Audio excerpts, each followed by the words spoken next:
தமிழக முதல்வர் மு.க.ஸ்டாலின் பங்கேற்கும் இந்திய யூனியன் முஸ்லீம் லீக் நடத்தும் மஹல்லா ஜமாத் ஒருங்கிணைப்பு மாநில மாநாடு இன்று மாலை 4 மணிக்கு கும்பகோணத்தில்.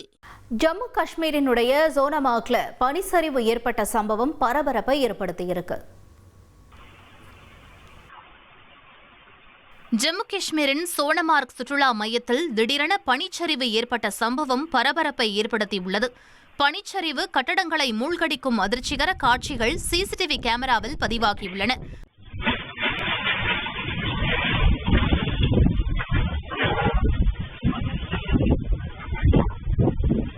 முன்னதாகவே மாவட்ட நிர்வாகம் பனிச்சரிவு எச்சரிக்கை விடுத்திருந்தது. அதீத பனிப்பொழிவால் ஸ்ரீநகர் விமான நிலையத்தில் 58 விமானங்கள் ரத்து செய்யப்பட்டு நூற்றுக்கணக்கான சுற்றுலா பயணிகள் அவதிக்கு உள்ளாகியுள்ளனர். மேலும் ஸ்ரீநகர் ஜம்மு தேசிய நெடுஞ்சாலை மூடப்பட்டிருப்பதுடன் ரயில் சேவைகளும் தற்காலிகமாக பாதிக்கப்பட்டன.